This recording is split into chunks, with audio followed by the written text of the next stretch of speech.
welcome to the Patriots 300 Level Podcast. My name is Eric, and I am joined by my co-host Kevin. Welcome back to our second episode. For those of you joining us for the first time, we're both season ticket holders that sit in the 300 section at Gillette Stadium. And we enjoy talking Pats and breaking down each game and transaction. So we figured we start a podcast and see where that takes us. So Kevin, I guess the first point, you went to the game this past Sunday. What was your take on the crowd atmosphere for the first in-person game in over 20 months? Yeah, I think it was great to be back. It was a long time coming. It felt like we never left at all. And tailgate was great. Getting there wasn't too much traffic. One tip I'd say, just for those who haven't gone yet, there are only mobile ticketing that's available now. So I know from people I talked to that had gone at the regular time, going back to the stadium, there's a huge line because of it, because people had issues with their phones, internet, all that sort of stuff. So a couple of tips I'd give would be one, to save the ticket onto your wallet for if you have an iPhone. I think Android probably has the same sort of thing, but definitely if you have an Apple phone, tag it to your wallet so that way you don't have to worry about internet connection while you're there. You can just pull it right up, scan it like an Apple Pay right at the device, get right in.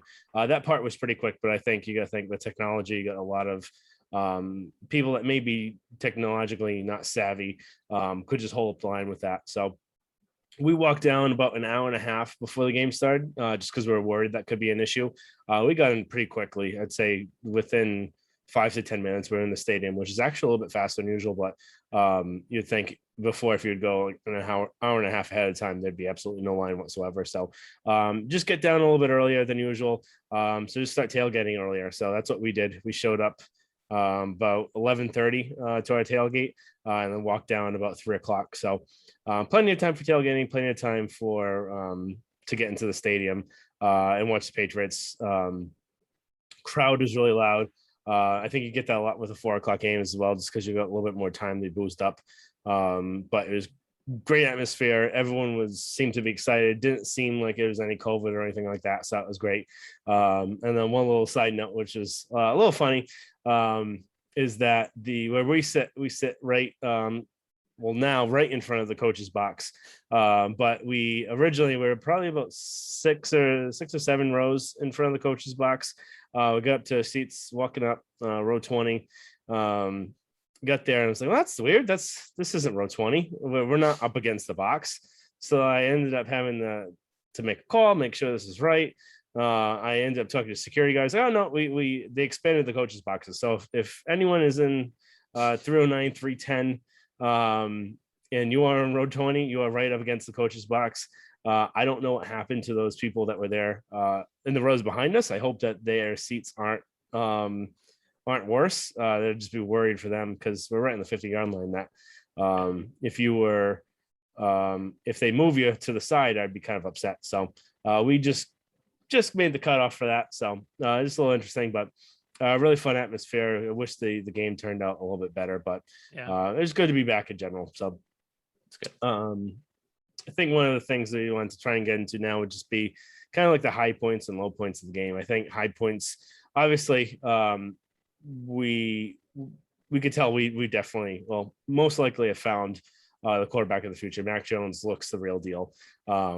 He started off good, I would say, the first half, but most of that was kind of the Patriots holding back the reins on him, I think, and especially from when rewatching the game, you could tell they really started opening things up in the second half, and that's when he really started to shine. He really had those deeper passes where he was getting hit and made the throw really accurate, strong, and I don't have any questions about his arm strength right now. From watching this. So that was one thing that some people have we're talking about in the off season. We never really fully got to see it.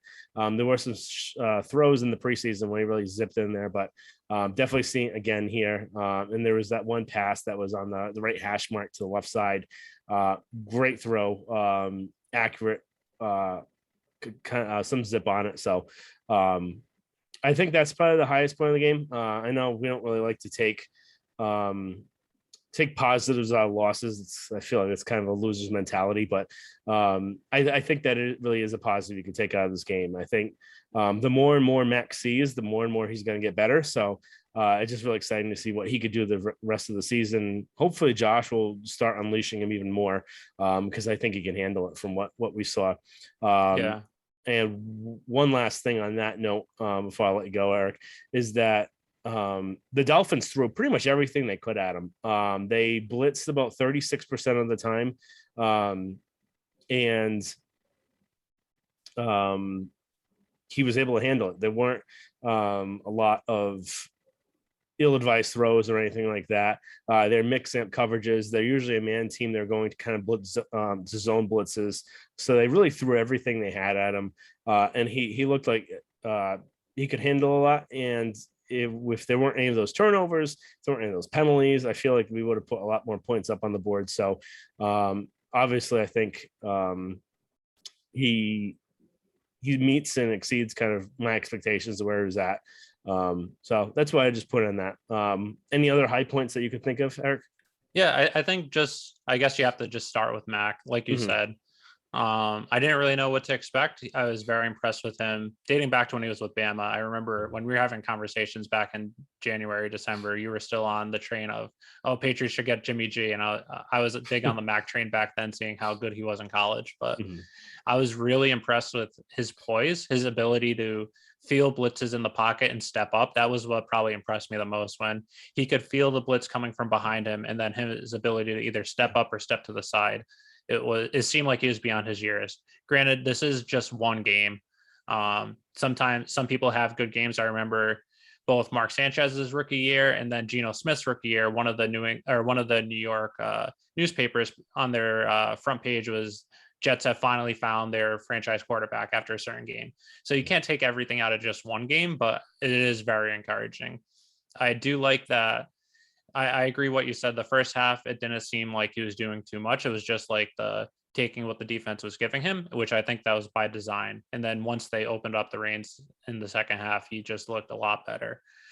He had a couple throws that I'm sure he would have wished to have back, just that it was an open receiver and he just missed them. It touched the receiver's hands where it should have been caught, but it was still a bad throw. So there were some of those here and there, but overall he looked good.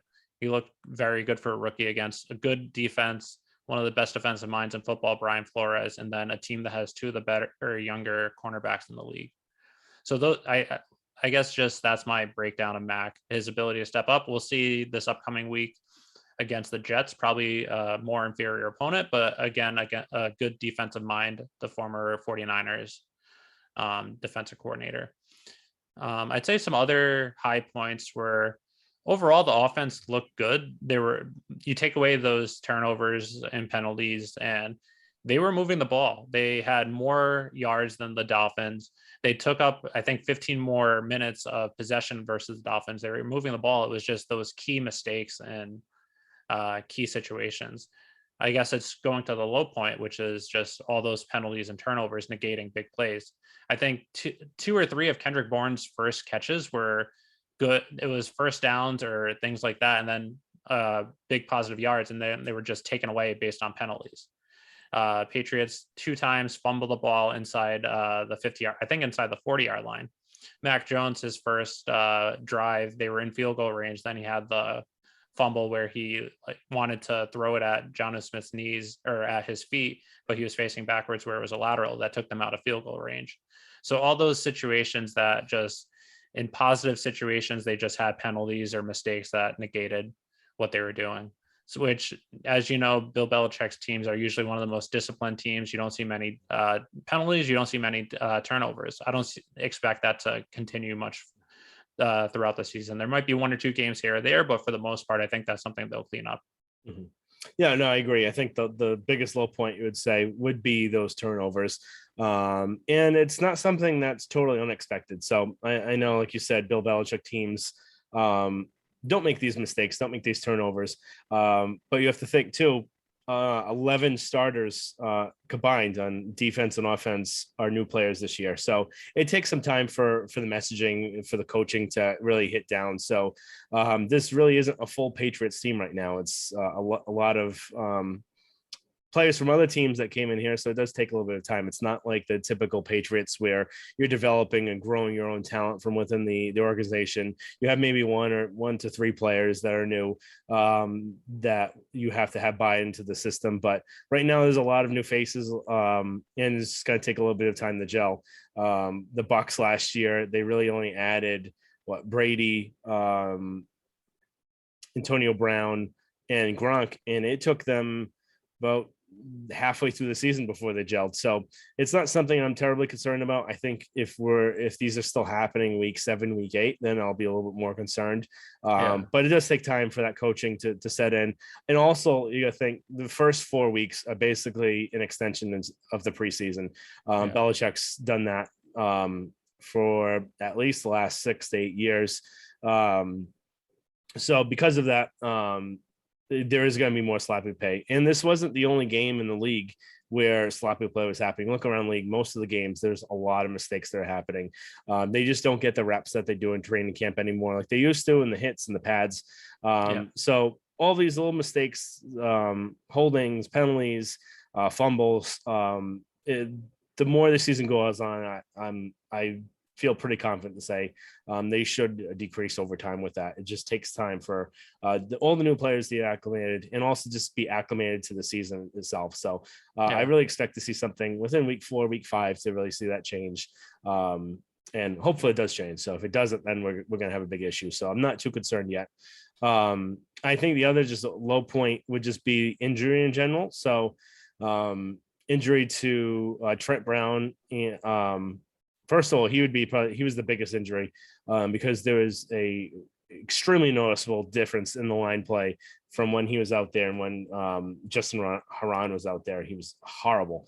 So I think that was another little point, him just going down, something we just have to keep an eye on too. He was having calf injuries his whole 2 years with the Raiders. I'm not sure if it's the same calf that's bothering him.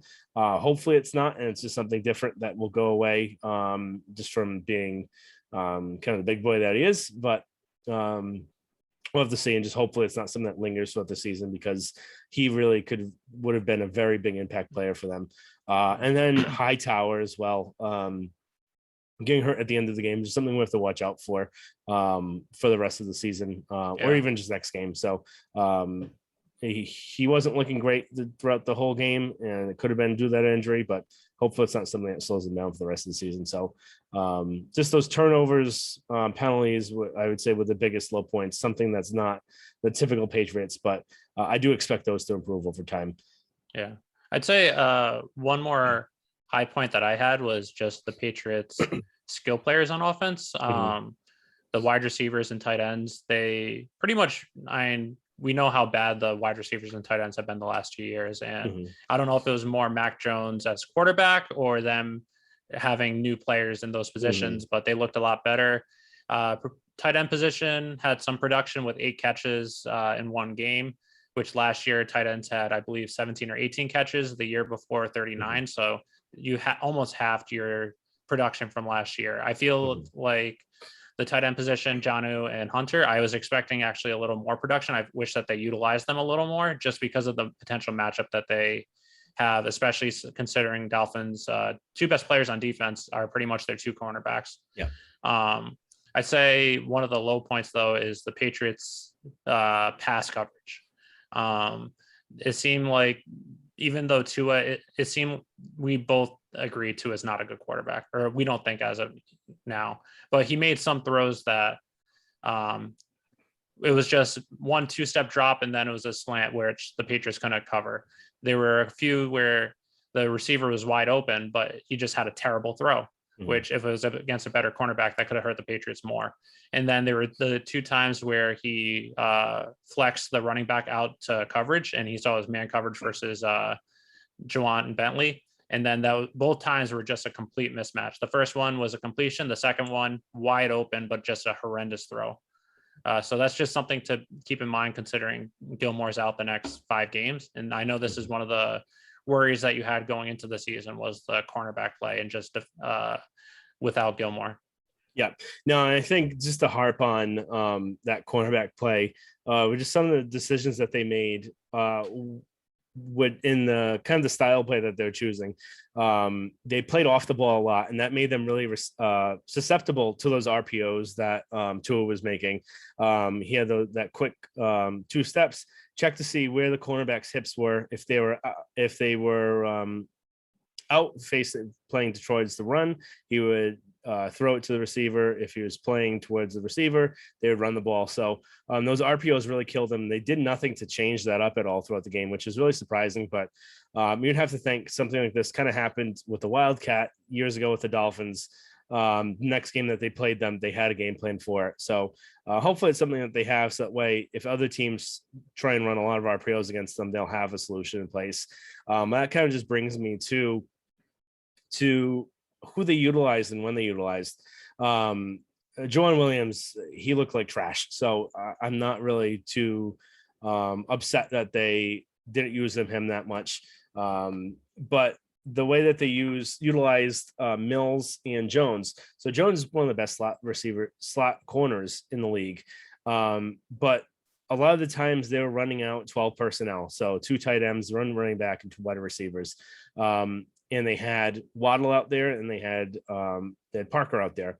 Why not put Jones on Waddle, who is very fast, instead of having Mills, who is one of the slower corners that they have, and he had the opportunity to get beat every time. So I think that was just one thing where they usually are really good about matchups and putting the right person on the right defender on the right receiver. And this time it just seemed like I've got one boundary corner, I've got the other boundary corner, and my slot corner. I'm not really changing up matchups and someone's locking down one person. And I think that would have really benefited them as well. So that's one second guess I have based on that. And this is the other little point too, which we didn't really talk about too much about our preseason recap, was just the run defense overall. It's something that we all expected to be a lot better from last year, based on the players that they got: Godchow, Henry Anderson, Barmore, Guy returning, having the linebackers back, Van Noy and Hightower back, and a second year of Uche. And they did not look any better than they did last year on the run. And they didn't look any better than the preseason. So a lot of us were thinking that preseason, they're just not turning up. It's not a real game situation. We'll see how it is in the regular season. They have to play better than this. They're more talented than this. But they are like a sieve with the run. They allow them to run really pretty much at will. And especially at the last 3 minutes of the game, where you needed to stop, they could not stop them versus the run or even that RPO. So that's something that I'm really getting a little bit worried about, just because it's extended into this. And why didn't they try using Henry Anderson more? He actually had a couple run stuffs he only played, I think, 6 plays, but he's a good, talented run stuffer. And I'm not sure why he's not being used as much. I'm not sure why Wise is out there as much as he was, over 50% of the time. Why does he have to be out there and not someone like Uche? I don't know why they love him as much. I know he's got a big wingspan, and that's something they like a lot, but he was out there for 50% of the snaps. He didn't record a single stat, which is insane. You're out there for that many snaps and you're not even on the stat column because you did nothing. So I don't know what their infatuation with him other than his arm length, but I think they have other players that they could use in place of him. He just doesn't fit for the style that they play either. If they were a 4-3, he would be a lot better positioned for that, but they don't play 4-3. So they either play 3-4 or they play a heavy nickel. So I'm not really sure what his role is on this team and why they're using him the way he is. So that's just another kind of second guess I have. But I don't think it's ever going to change. So I think we'll have to just be stuck with Wise like we were last year. So any thoughts on that? No, I agree. I think the run defense was a concern this game. one aspect why I think it might not be a big concern, or at least maybe I'm just being overly optimistic, but why it might not be a big concern going forward is in training camp in the preseason, especially the number of padded practices are lower. So the amount of tackling drills, things like that is less. So it might just take a couple more weeks of them getting used to for it to come into effect. That's my hope, but who knows? It's not encouraging considering how bad it was last year and even the year before too. Yeah. And then Guy has not looked the same ever since the preseason started or even training camp. So I'm just worried that he is getting up there. I think he's 31, 32. Is this the year maybe he steps back? I know both of us are big Guy fans, especially what he did even against the Chargers last year. He's a very good two gapper. He can take on two guys at once. And he just doesn't look the same this year. So hopefully it's just he needs to ramp up a little bit more. But that's just another person we have to keep an eye on. So what we thought was going to be the kind of the best part of the team is I think right now is something just that we have a little bit more concerns than the offense. I think our concerns actually kind of switched a little bit after this game. But yeah, I agree.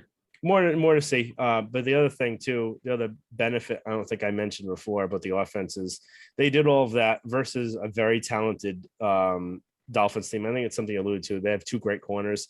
They have that great mind of Flores. So if they could do that against them, I'm not too concerned going forward against other defensive coordinators. So just another thing to keep on.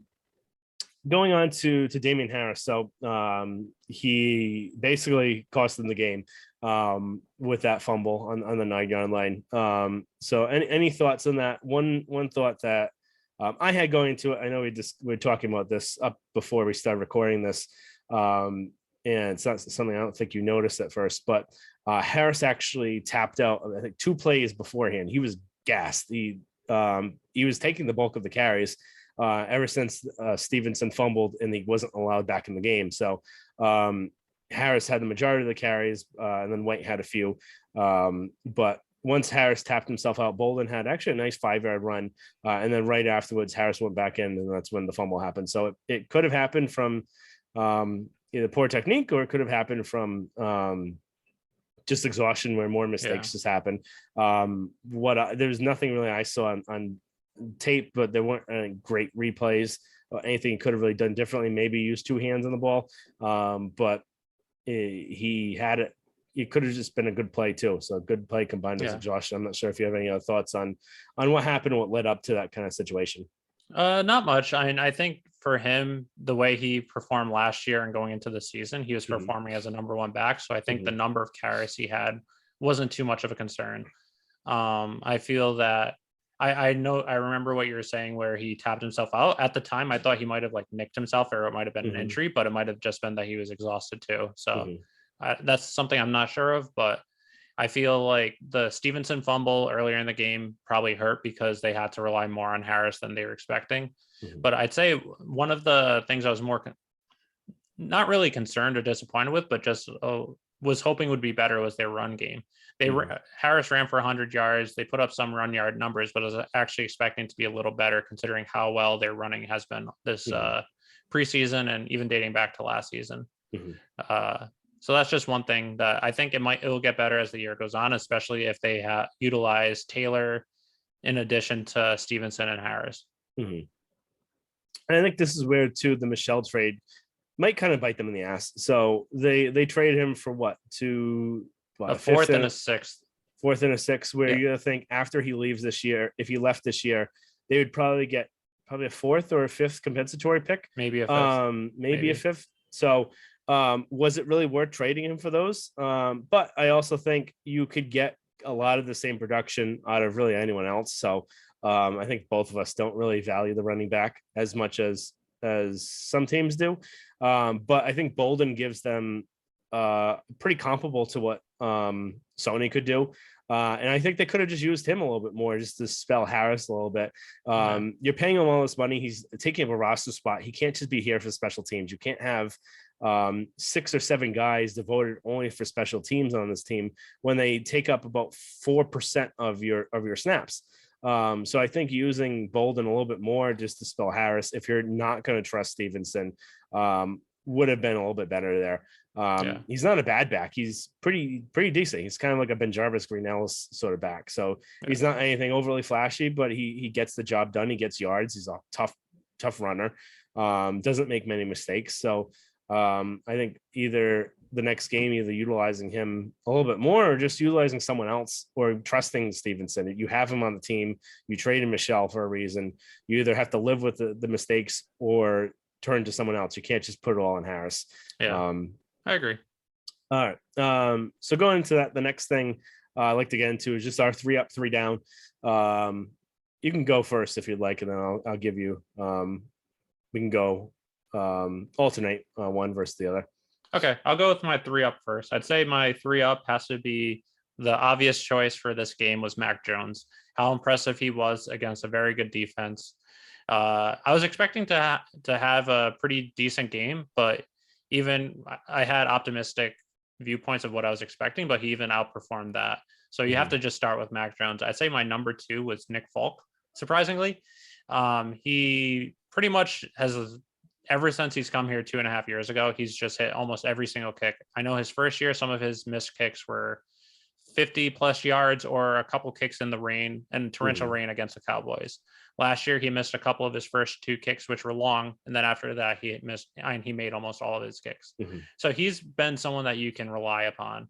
And that continued this past weekend, making all 3 kicks, his extra point. And considering how close that game is and how close some of the more upcoming games are going to be, he's someone that you might have to rely upon. So it's good to see that he kept continuing. And I just don't know how you can move on from him to Nordine at any point this year, unless Folk starts to miss. And then I'd say my 3rd one was Adrian Phillips. He just seemed to be all over the place on defense, making key contributions. So those are probably my 3 up. Yeah.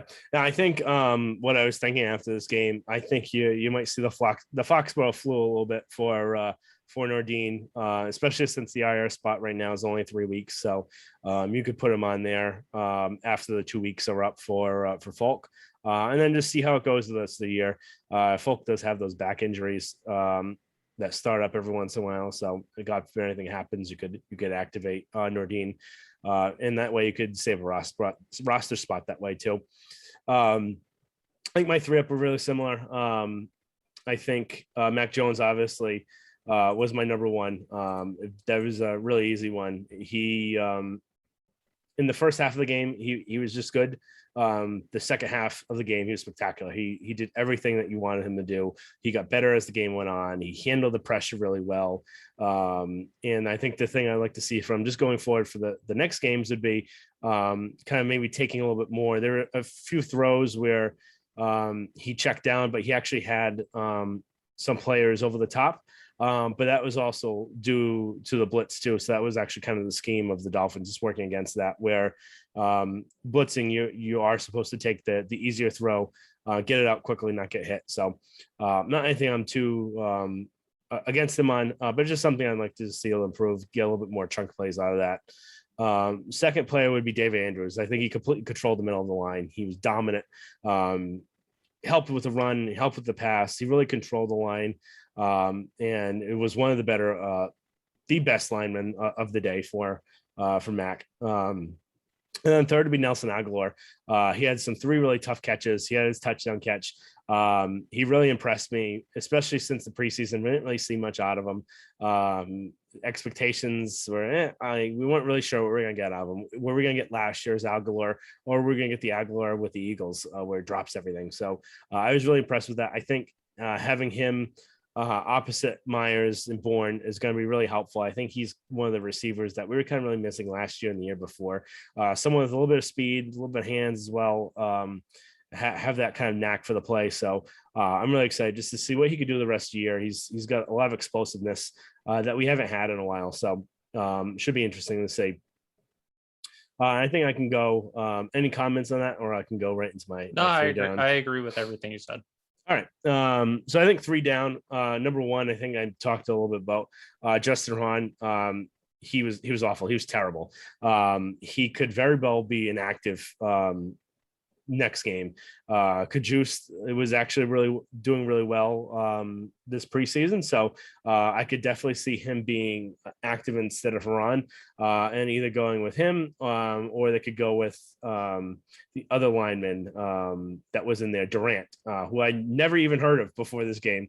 He's the guy they got from the Chiefs. Yeah, he's the guy they got for the Chiefs. He actually played really solid. He actually it looked a lot better when he was in there. He had, I'm looking at the stat line right now, he had no hits allowed, no hurries, no sacks, no run stuffs. So nothing negative at all for him. So this is actually really surprising off of a 7th round acquisition for him. So just something to keep in mind. But I think either they might go with him or Kajust, or they might shuffle some things around where they could have a Wenu shuffle out to right tackle, and then maybe put Karras in at guard because he could swing at guard. So I think there's some things that they could do just to make improvements for next game. But it's just disappointing as well for Haran. He was a draft pick last year. We knew he had to get a little bit more strength, get bigger. It looked like he did that. He looked like he was on the up and up this preseason. Had a lot of hope for him. He just did not look well. Next down, I would say would be Shaq Mason. So just another lineman. He did not look good. It could have been just because Brown was out and they were attacking the right tackle more, and it was a lot more looks that he had to see. And it was just ended up being that it ended up being just because they're attacking the right side. That's why he looked as bad. But he did not look good in this game. It was one of the worst games I actually seen out of him. So hoping that might change next game with a different personnel, but he was not great in this game. And then the last down I would say would be Ramondre Stevenson. He was out there for I think 5 snaps, and he had the fumble in there, which was close, but still you can't drop that. Even if it wasn't a fumble, it was very close. So being the same, it looked like it wasn't, but I couldn't really tell. But it didn't on TV it live. Disappoint me too much. So on TV live, it didn't look like it. My initial reaction was the ref wasn't sure, so he just said fumble since it's an automatic reviewable play. But since it was ruled fumble, there has to be conclusive evidence. Yeah, my gut in the same at first, it looked like on the Jumbotron he didn't fumble it, but I could see you can't give that up, especially where it was.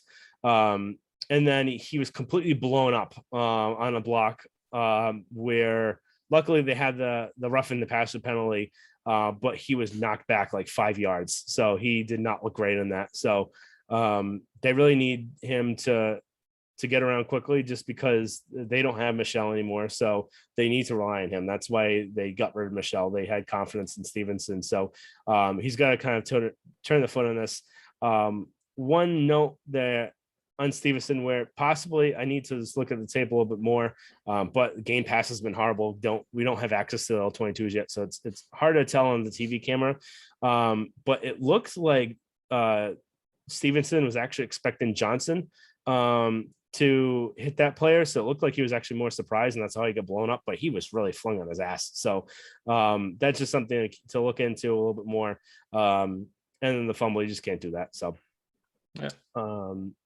I'd have to agree with pretty much all those picks. Stevenson, I think he just didn't have enough opportunities because of the fumble and everything, but I agree. You're expecting more from the running backs and him especially, but I'd say for my 3 down, I have to start with surprisingly JC Jackson. I don't know if he had a terrible game, but with Gilmore gone and him being the number 1 cornerback, and potentially if you get rid of Gilmore this year, him being your number 1 cornerback next year, if you sign him long-term, you have to expect him to play better.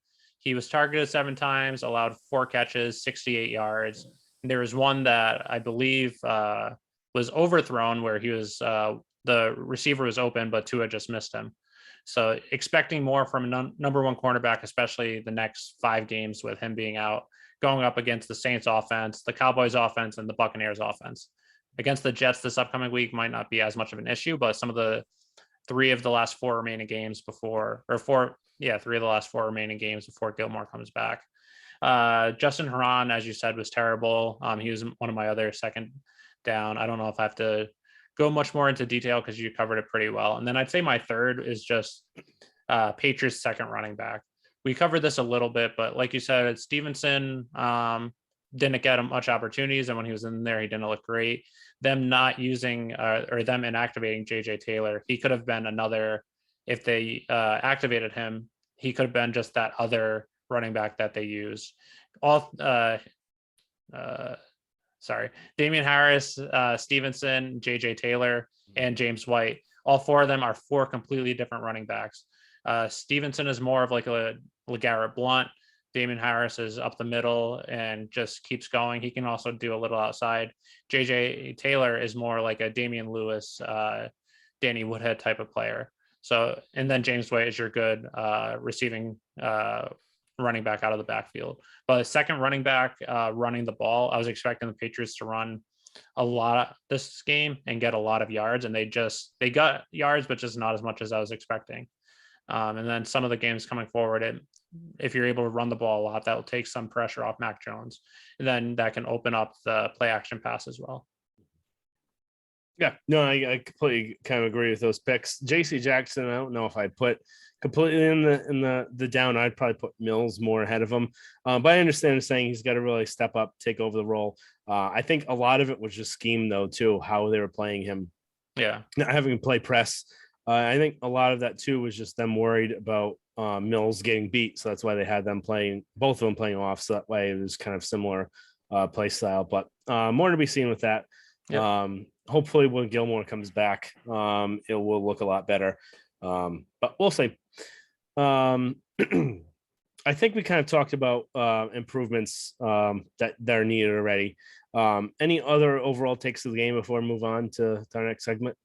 I'd say just overall takeaway: offense, game one against a good defense looked good. Mm-hmm. Pass game looked good. Running game looked average, but could be a little better. But it's just game one, so.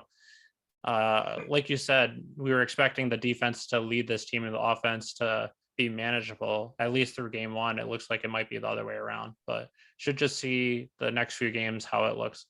Yeah, no, I agree. I think just coming out of this, first of all, I was disappointed. It was a game they could have won if just even one of those mistakes didn't happen. And when you put probably four of them that happened that turn the game over, that makes it just really disappointing.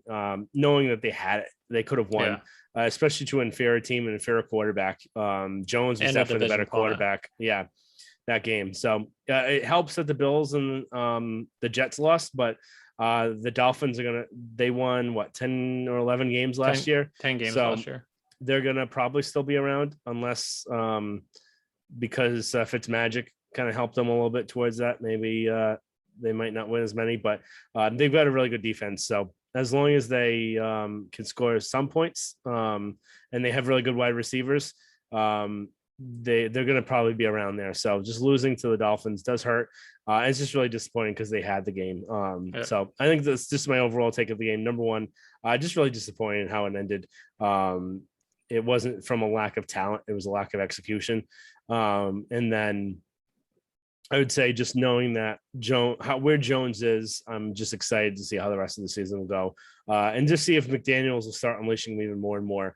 But just the big thing is they need to keep him upright. They need to let the pressure kind of stop the pressure getting to him, because he took some really big hits there, and he can't do that week after week, or he's not going to make it through the whole season. And either they're going to be starting Hoyer or maybe Stidham once he comes back. So just need to keep him upright, keep him healthy. That's one of my other big takeaways. Yep, I'd agree. I think moving on to just news around the league, I'd say some of my thoughts were the Bills lost and they didn't look great. Granted, it's just game one, but Josh Allen looked like the 2019 Josh Allen, and I know you and me both still aren't sold on him, even though he was the MVP candidate last year. They were playing in games where there were no fans in the stadium. And then there's more tape on him this year, so defensive coordinators might be able to match up against him well. Say some other of my just key takeaways from the rest of the AFC was Chiefs still look like the team to beat. They didn't play well the first half against the Browns, and then they still do what the Chiefs do, score a bunch of points in the second half. They can pretty much come back from pretty much any deficit. They'll be in any game. So Chiefs look like the team to beat. Browns look like they'll be competitive this year as well. But say my key takeaway is outside of Chiefs, Browns, and maybe the Bills, it's still too early. The AFC is just not that good this year, and the Patriots can be right in it. Titans looked horrendous. Derrick Henry wasn't able to get the ball, wasn't able to run much, and without him, the Titans offense looked terrible. Tannehill looked like the Tannehill he was with the Dolphins, which I know I'm not sold on him, and I don't think you are either.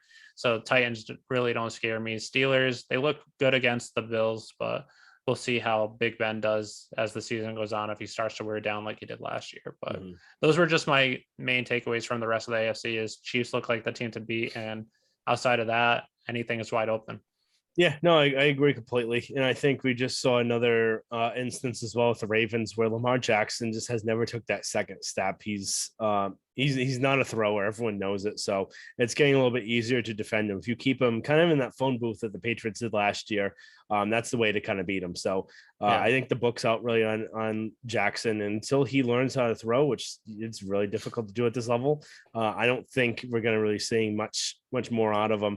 And he's choked. He choked at the end of the game where he fumbled, I think twice at the end of the game, and he made key mistakes in every playoff game he's been.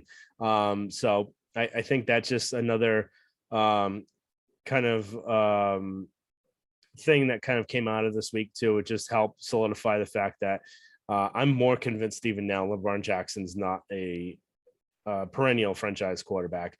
I think there's ways to stop him. I think it's great that the Patriots did not draft him because he would not play to how the Patriots want a quarterback to play. So first of all, they want someone that's accurate. They want someone that can read the defense, and it's not something that he looks to really be able to do. He just uses his legs, and that's good for some games, but you have to be able to throw in the NFL. It's not something that he was able to do. Yep. I'd say just going off that point, this is something that even in 2019, where he was, I believe, unanimous MVP, something that you and me were both talking about and both agreeing upon was we both thought after a year of defensive coordinators being able to understand the Ravens' gimmicky offense, they were going to be able to stop him, which is how the Titans, they figured it out before the end of the year or during the playoffs. But we both thought he's going to be like Colin Kaepernick. Colin Kaepernick's first year in the league as a starting quarterback, 49ers went to the Super Bowl. He was pretty much unstoppable because it was just something defensive coordinators weren't used to. Once defensive coordinators figured out how to stop Kaepernick, he went from being potential all-pro quarterback to being someone that was benched a couple years later.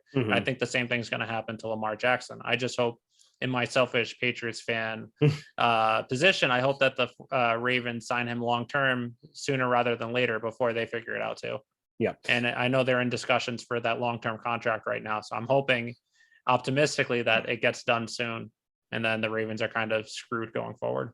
Yeah. And I can definitely see it happening because are they going to go back to square one? Are they going to try and draft another quarterback? Are they going to try and sign another quarterback? It's really tough to do. So I feel like just because they have someone like a body that they right now they believe in, they're probably going to get those rose-colored glasses and sign him now and pay for it later down. I think this kind of the Jackson play kind of really just reminds me of how Lance looked in the preseason as well. He throws the ball 100 miles an hour, but doesn't have much touch, doesn't have much else around. He really looks like Kaepernick in my mind. And that just kind of brings me to the point question I had for you too. That report came from Schefter this weekend, where he was saying one of the reasons why the 49ers traded up to number 3 was because they were afraid of the Patriots trying to trade up to get Mac Jones, and that they knew the Patriots covered Jones and they wanted to try and prevent them from getting it if they did in fact choose Jones, which we know they ended up picking Lance anyway. But just get your thoughts, what you think about that report. Do you believe it? Do you think it's true, semi-true, false, anything like that? That's a good question. I think that when I first heard it, I didn't really believe it too much, but when I saw it came from Schefter is almost never wrong. So I think there's at least some validity to it. Do I think that they were worried Patriots were going to get Mac? I think they might have also been worried maybe the Bears might have traded up for Justin Fields, or another team might, Broncos and Panthers were still not sure of who their quarterback was at that time. So maybe them leapfrogging them too. So I think there is some validity to it that they were worried about other teams. I'm not sure if I believe the only reason is they were afraid that the Patriots were going to pick Mac Jones and they weren't sure who they're going to pick, but they didn't want to risk it. I don't know if I believe that entirely, but I think there is some truth to it. But if it is solely that they wanted Mac Jones at the time, they didn't want the Patriots drafting him. They trade all those picks just to pick someone that's not Mac Jones, and Mac Jones ending up to the Patriots anyway. I think that's kind of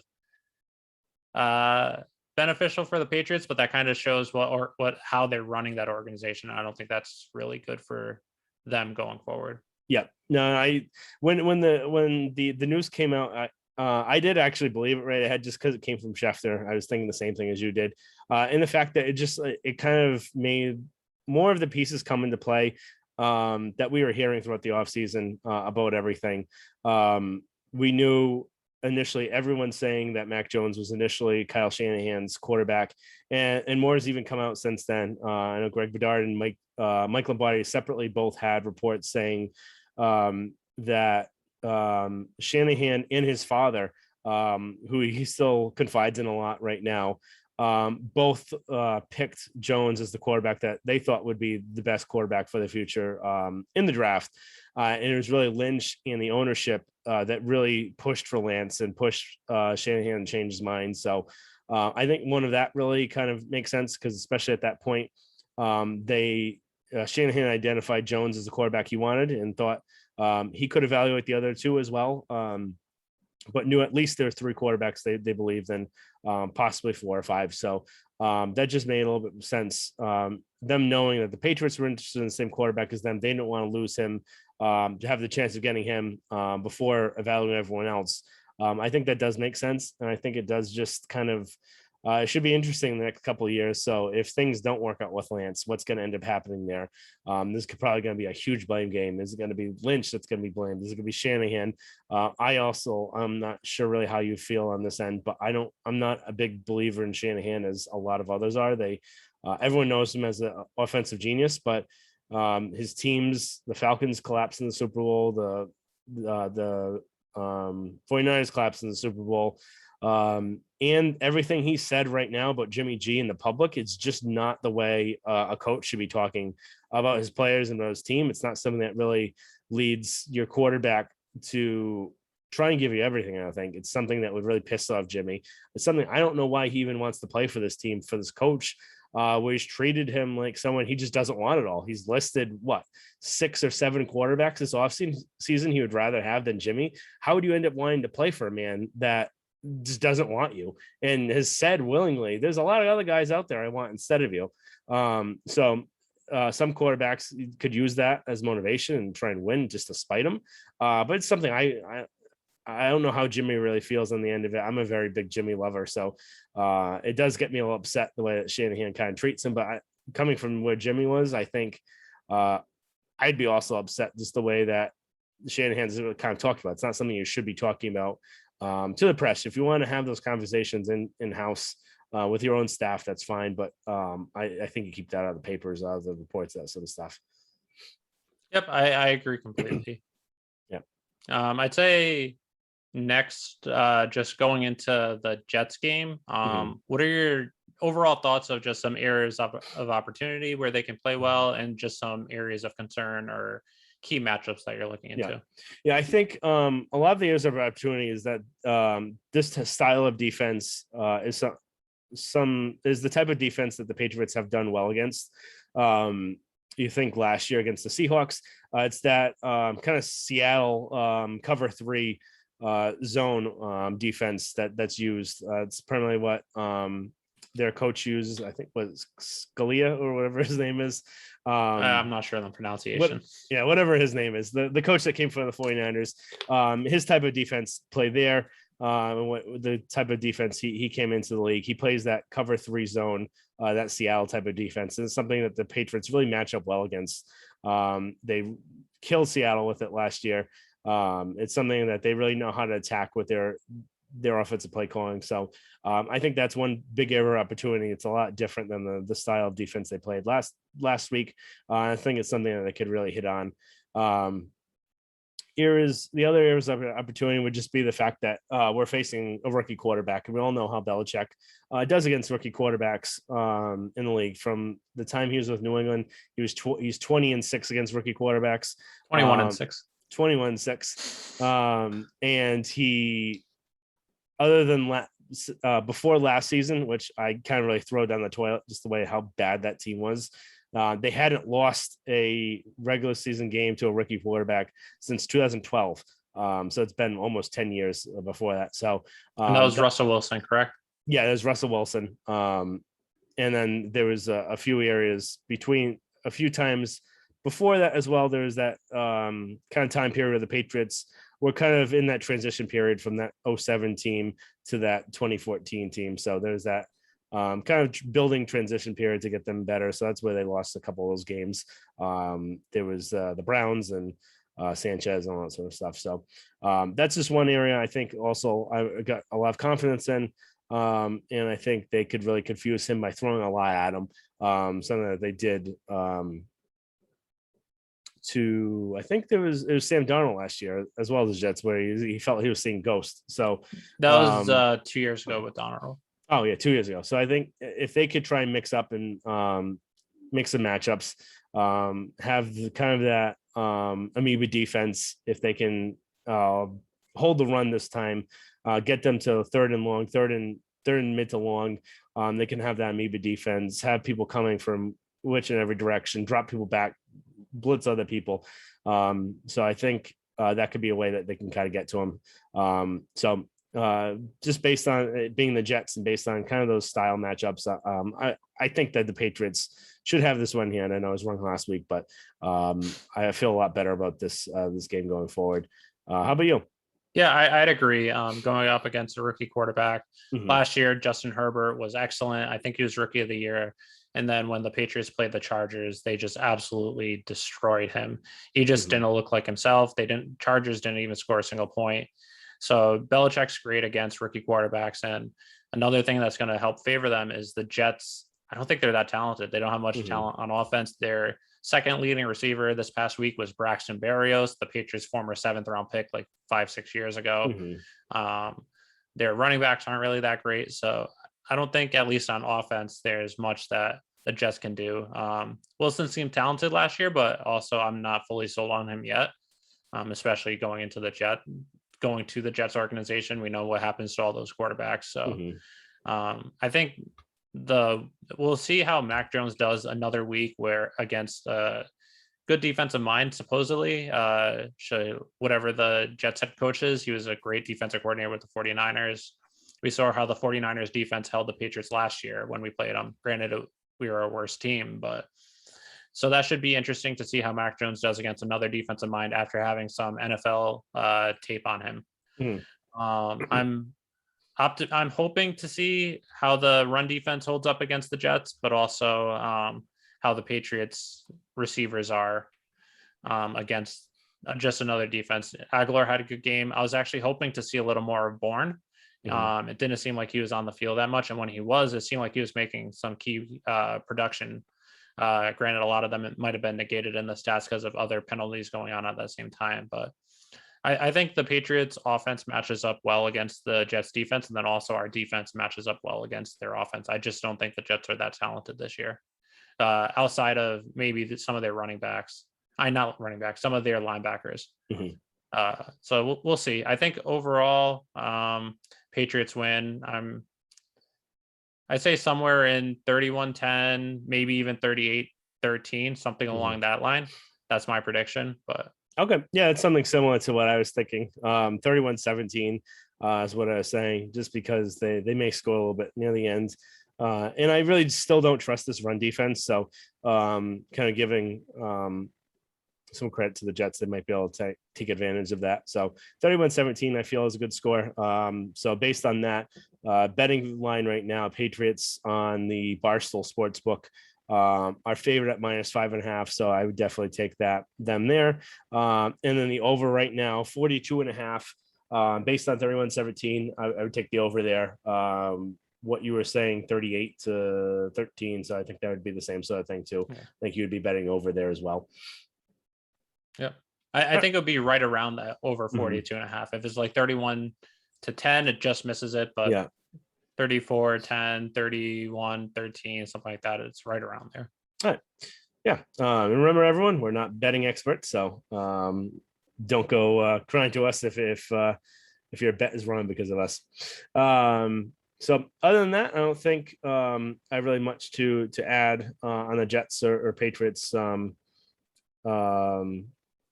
key areas or anything like that. Any other areas of concern? Anything else you'd like to mention about them? No, I think we pretty much covered it. All right. Well, thank you everyone for joining us on our second episode of the Patriots 300 level podcast. My name is Kevin, co-host Eric. Thank you again for listening. Subscribe, rate, review. Be happy, be healthy. Thank you.